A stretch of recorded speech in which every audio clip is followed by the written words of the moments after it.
कारक। बच्चों, आप इस वाक्य को ध्यान से सुनिए। रिया खाना खाया, रोहन पुरस्कार मिला।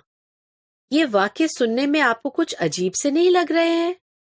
हाँ, ये वाक्य ठीक नहीं है। रिया ने खाना खाया, रोहन को पुरस्कार मिला। इस प्रकार के वाक्य होने चाहिए। को और ने प्रयोग नहीं होने के कारण वाक्यों के सही अर्थ नहीं पता चल रहे थे। इसका अर्थ यह है कि को और ने जैसे शब्द वाक्य में महत्वपूर्ण भूमिका निभाते हैं।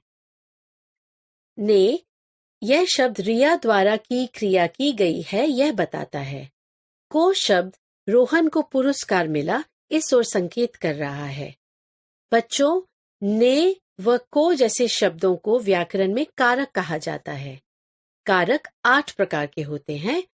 कारक का पहला प्रकार है कर्ता कारक। शब्द के जिस रूप से काम करने का बोध होता है उसे कर्ता कारक कहते हैं। इसमें ने विभक्ति लगती है। इसका उपयोग सकर्मक क्रियाओं के साथ भूतकाल में ही होता है, जैसे नैना ने अखबार पढ़ा। कारक का दूसरा प्रकार है कर्म कारक। जिस वाक्य में क्रिया का फल कर्ता पर न पड़कर अन्य संज्ञा पर पड़ता है उसे कर्म कारक कहते हैं। इसमें को विभक्ति लगती है। क्या, कौन, किसको प्रश्न करने पर उत्तर में कर्म कारक आता है, जैसे माँ ने रोहन को खाना दिया। कारक का तीसरा प्रकार है करण कारक। संज्ञा या सर्वनाम के जिस रूप से कार्य को किसी साधन के द्वारा पूरा कराने का बोध होता है उसे करण कारक कहते हैं।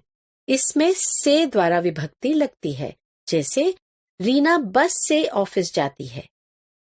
कारक का चौथा प्रकार है संप्रदान कारक। संज्ञा या सर्वनाम के जिस रूप से जब किसी के लिए कोई काम करने या कुछ देने का बोध हो उसे संप्रदान कारक कहते हैं।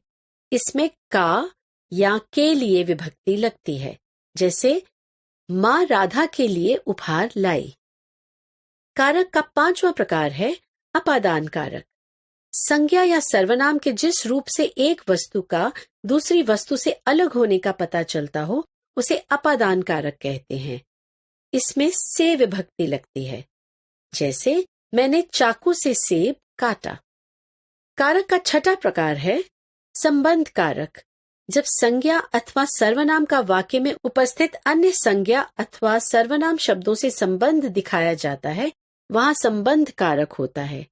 इसमें का, की, के, रा, री, रे विभक्ति लगती है, जैसे राजू के नाना जी आए हैं। कारक का सातवां प्रकार है अधिकरण कारक। संज्ञा अथवा सर्वनाम के जिस रूप से जहां पर या जिस जगह क्रिया के घटित होने का बोध होता है वहां अधिकरण कारक होता है। इसमें में पर विभक्ति लगती है, जैसे कुर्सी पर रोहन बैठा है।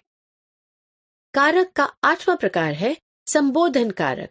संज्ञा या सर्वनाम के जिस रूप से जब किसी संज्ञा अथवा सर्वनाम को संबोधित करने तथा उसका ध्यान आकर्षित करने का बोध हो उसे संबोधन कारक कहते हैं। इसमें हे, अरे आदि विभक्ति लगती है, जैसे हे भगवान हमें सद्बुद्धि दो। इस प्रकार आज हमने कारक के भेदों के बारे में जाना। कारक, कारक चिन्ह, कर्ता कारक ने